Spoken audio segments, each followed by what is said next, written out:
Father Michael Brehl, newly elected Superior General of the Redemptorists, a Canadian. Welcome to Salt and Light Television. I'm so happy you can find some time to meet with us before you take up your new residence in Rome. Thank you very much. Glad to be here. You were elected on November the 4th of 2009 as the Superior General of a major religious congregation in the world. Over 5,000 members. What's going through your mind right now? Well, my head still spins from the thought of it. What does go through my mind right now when I think about it? It's an incredible honor. It's a real privilege to be entrusted with this responsibility. I'm thrilled with the council that I've got because they're a great group of men. And I look at what do we do in the next 6 years to continue to bring the message of St. Alphonsus and the Redemptorists into a new, changed world, a very different world from the world in which he lived. So that's kind of what's all going through my mind. How do I get started? The Canadians certainly know the Redemptorists through St. Anne de Beaupré in Quebec, through your wonderful work in Toronto, and also through the Ukrainian Redemptorists from the Yorkton province in Western Canada. So you're not a stranger to us. Right. But you are the first Canadian Superior General of this order, which was founded in 1732. That's a very significant thing. You mentioned St. Alphonsus Liguori. Who was he, and what is his relevance for us today? St. Alphonsus Liguori was a Neapolitan nobleman who was born in 1696 and founded the congregation in 1732. He was a lawyer, and he wanted, through the law courts, to really make a difference in the world, to bring the values of the gospel into the society in which he lived.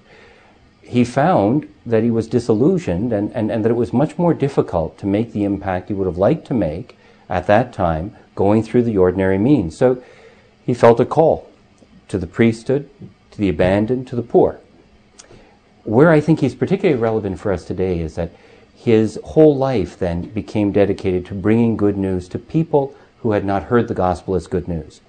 He did it through preaching, he did it through moral theology, he did it through music and writing, and so the use of mass communication, social media, all that kind of thing. He'd be very much at home here, I think. I think he would. I think he'd be very at home here.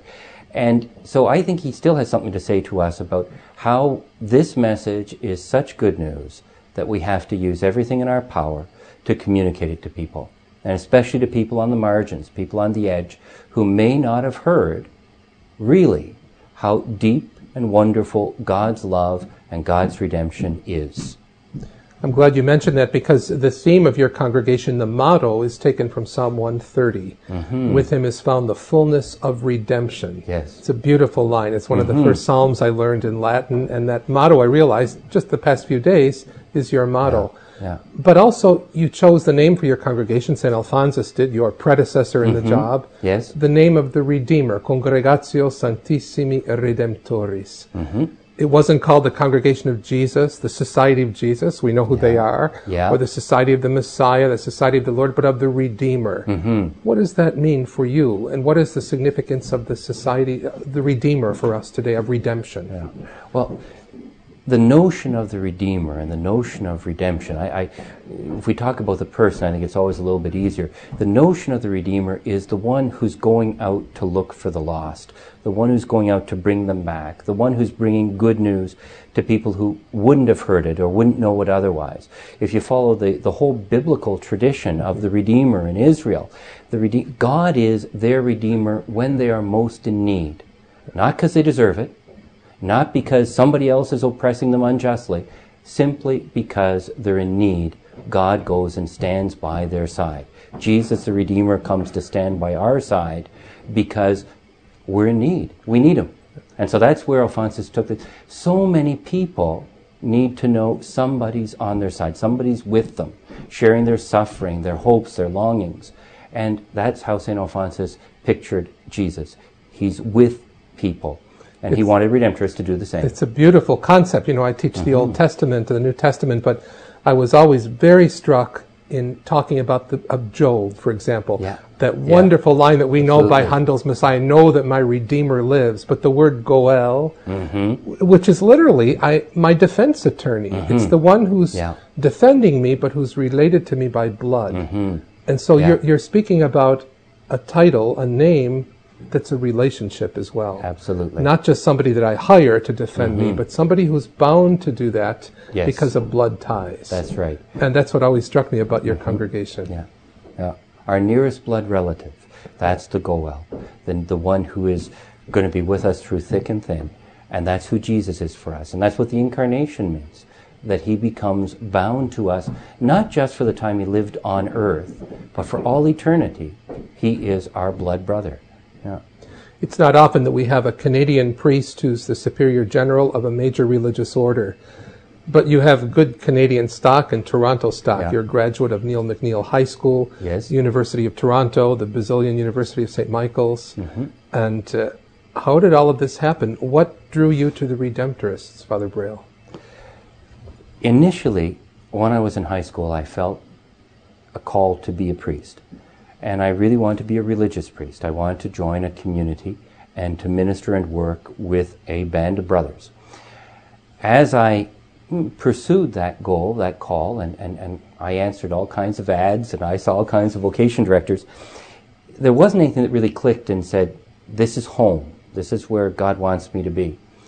And when I was finishing my BA at St. Mike's, kind of by accident, a friend of mine, who has since become a priest in the Diocese of Toronto, he introduced me to a Redemptorist. And I got invited over there, and I remember going for supper one night, and we had evening prayer before we had supper, and then the conversation around the table, and it was about issues of justice and peace. It was about the gospel. And I found myself feeling very, very much at home and very inspired. And that this was, it felt right. It took a while to make up my mind that, yeah, this is where you're really calling me to go, Lord. One of the other big factors for me was when I found out that Our Mother of Perpetual Help was the devotion of the Redemptorists. I'd gone to St. Pat's and gone to devotions with my mom when I was a little kid. I didn't know they were Redemptorists. It was Mary we focused on when we went there, not the priests who were there. And it was her picture that was in our home and that I knew.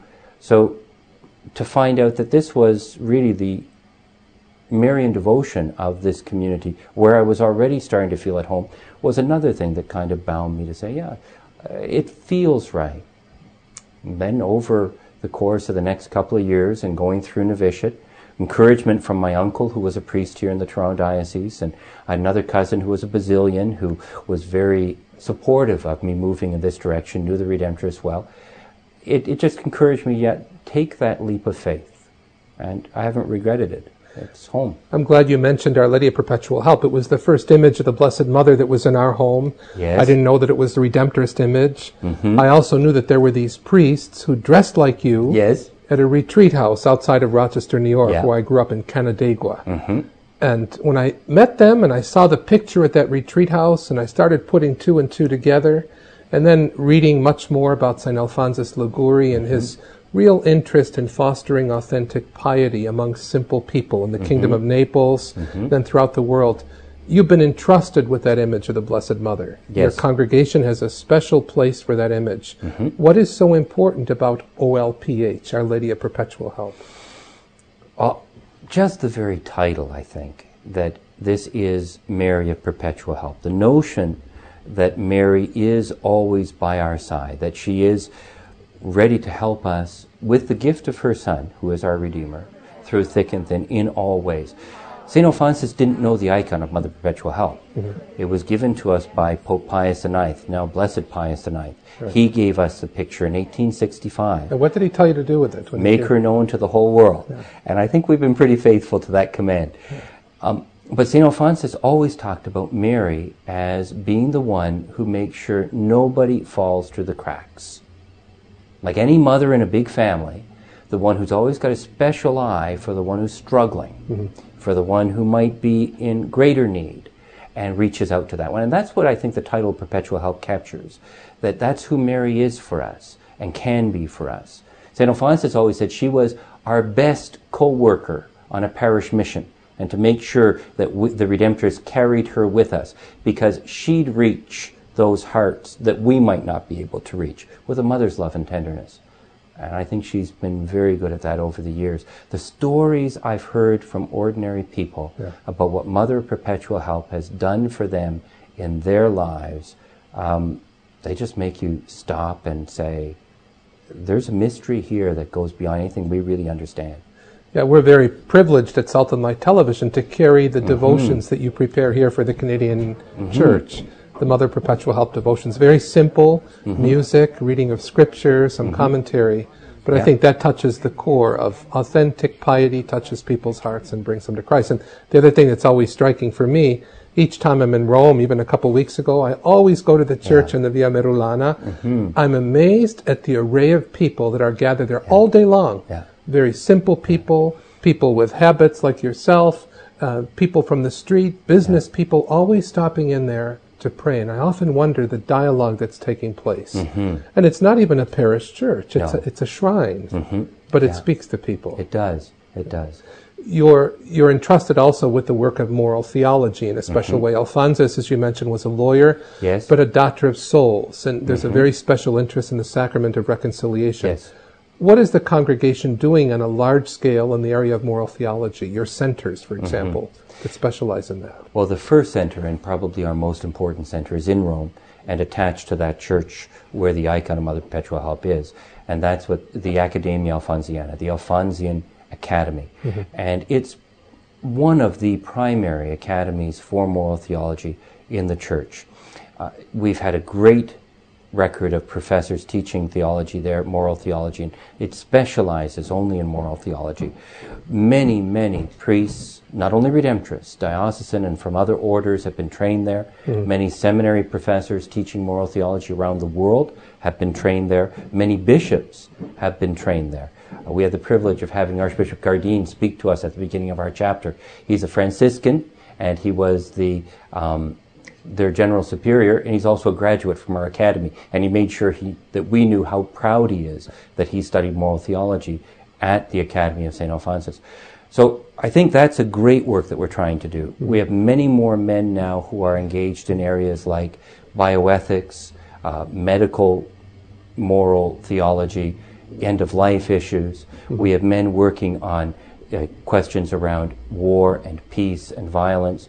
We had a major congress 2 years ago in Bogota, Colombia, on violence and a Christian response, which in a country that's been torn apart by civil war for so many years, it's an important subject to address.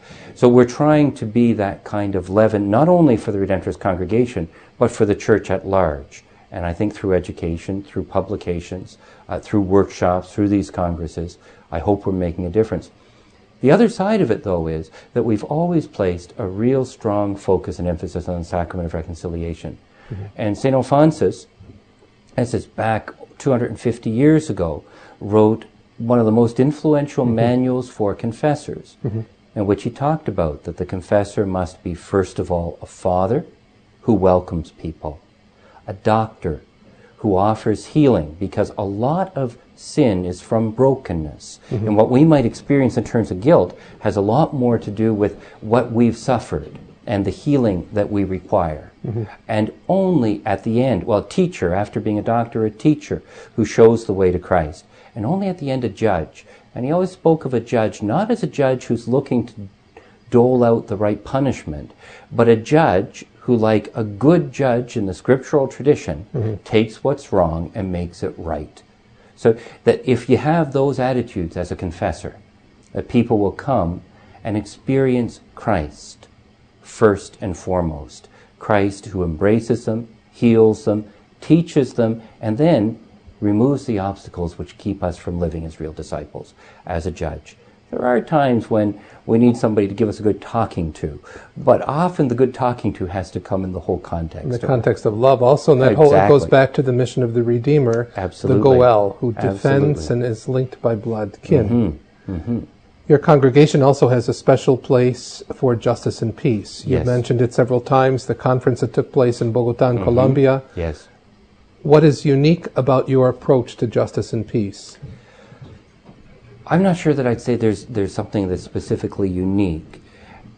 It might be, if there is, it might be that Redemptorists have always cultivated a closeness to people, that we're in the trenches with people.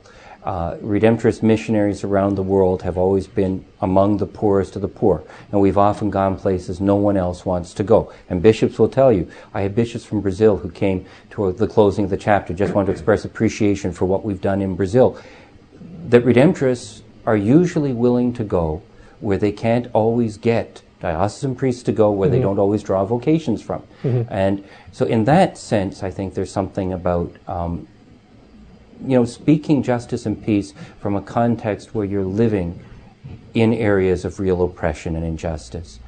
In Africa, in Zimbabwe, for example, where we're flourishing, where there's a Redemptorist in charge of the social outreach for the Archdiocese of Harare, caring for AIDS orphans and child-headed families.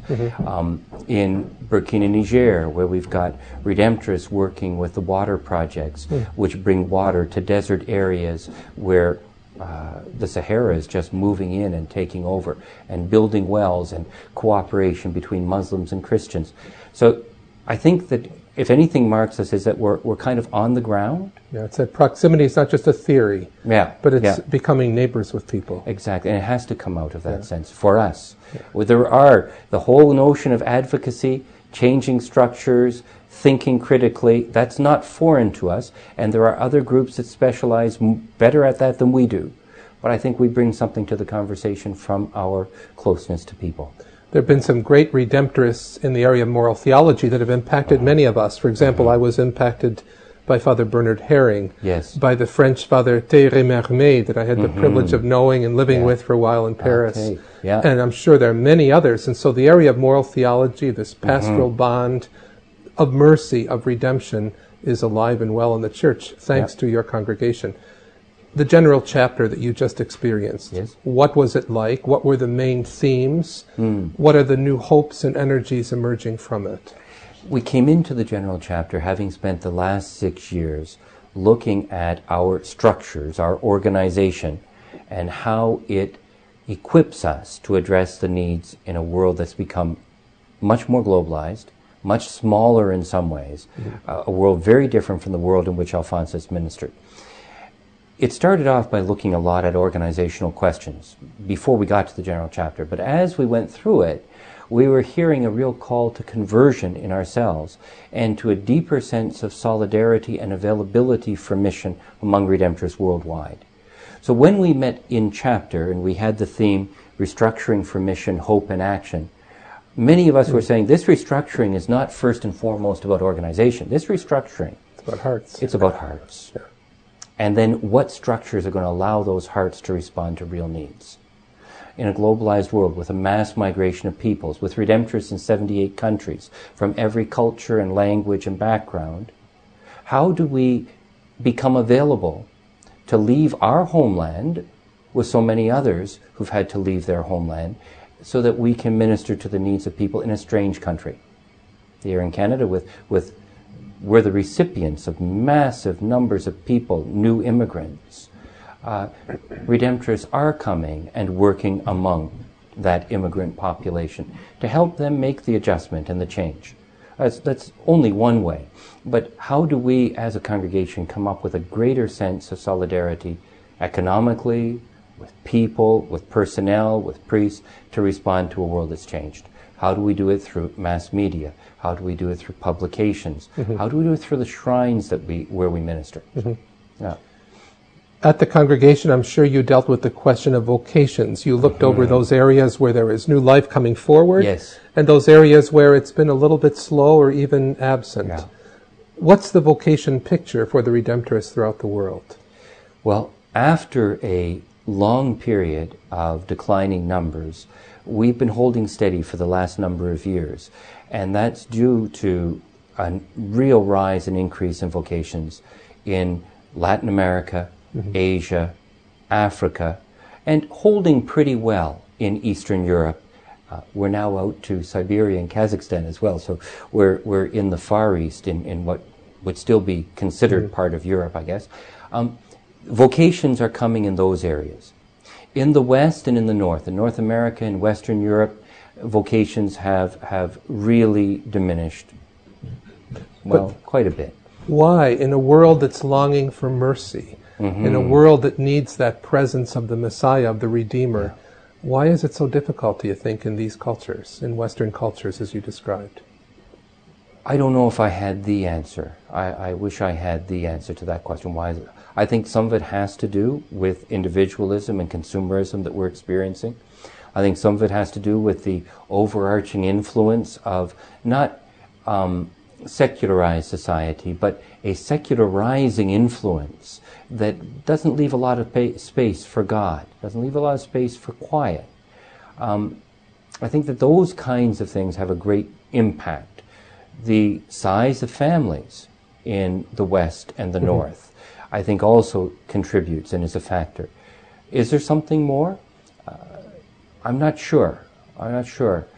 My hope is, because I've no doubt that God continues to call people, my hope is that we'll find ways of encouraging that call to take root in people's hearts. We've got many, many young men and women who are working with us as lay partners in mission here in Canada, in Europe, in the United States. Many who are going to other countries for a period of time. They're looking at making temporary commitments to give 2, 3, 4, 5 years to some mission and then see where it leads them into life at large. And if God is calling them to leave that association with the Redemptorists or to put it on the back burner and start something else, by all means we'll support them 100%. My hope is some of them are going to discover God's calling them to make a more radical and permanent and deeper commitment to this work. So I certainly don't think it's over in the North and the West, but I think we've got a lot of obstacles in the way.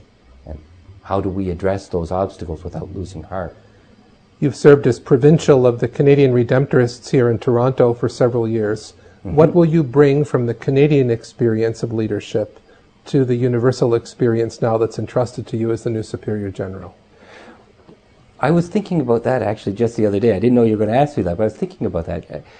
One of the gifts of being provincial the last few years here in Canada has been that we're really dealing with a multicultural, very collaborative reality.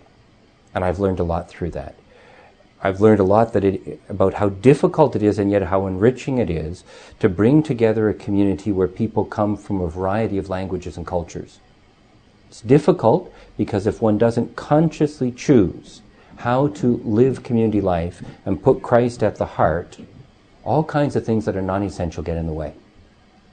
It's enriching because when one recognizes the gift that others bring when they come from something very different than our own background, and when we listen and learn to listen and learn from one another, that we see the myriad faces of Christ, as Hopkins said, played out in men and women all over the world. That's right. So I think that's one of the big things I'll bring. The other thing, I think, here in Canada, we've had an enormous success in partnering with laymen and women of all ages, and especially with young people. And I think that that's something that the universal congregation is learning how to do better and better. And I've been inspired by that. It makes me relearn and reappreciate the charism of St. Alphonsus when I see what a difference he makes in the lives of married men and women, of young people who find in this saint from over 200 years ago a model that they want to follow today. And I think that's good for Redemptorists. He's not just something who speaks to our hearts. He's someone who speaks to modern society. So having lived that the last number of years here, that's been very helpful. I think those would be two things that I'd see as gifts that I can bring into the congregation at large. I also think there's something about the Canadian reality where just to make our country work, and it doesn't always work well, but just to make it work, we've learned how we have to listen, build consensus, compromise in the best sense of the word, not draw political polarizations so that people are fighting each other, but rather complementing each other. It seems that's almost part of Canadian identity. And I think in an international congregation, that'll be another thing that'll be important. I often think, too, that part of your mission, part of your charism, part of the gift of being in the middle of the great conflicts of time and reminding people about the gift of mercy. You know, we're living in an age, I know you're well aware of it, an age of condemnations, of denunciations, of putting people down, of the inability to talk together. especially when they're very complex issues. And I think the Redemptorists stand in the middle of all of this and remind people that we have a Redeemer who is a judge, but a judge who is fair, and a judge who will remind us of our identity, and a judge who will remind us of the gift of mercy. That's a special gift entrusted to you. I want to let you know, Father Brehl, that we're here to pray for you. You have a whole Church of Canada remembering you and looking with great affection and gratitude on the Redemptorists. And know also that Salt and Light Television continues in the great desire of St. Alphonsus Liguori to get the message out, to tell the world about mercy, about the Redeemer, and about God. So let us know how we can help you. Thank you. Thanks so much in the midst of the I would say, confusion and excitement and the newness of the past days, that you came back home and your first stop was here at Salt and Light, and we hope it won't be the last. I don't think so. Thank you very much. Thank you, and God bless you. You too.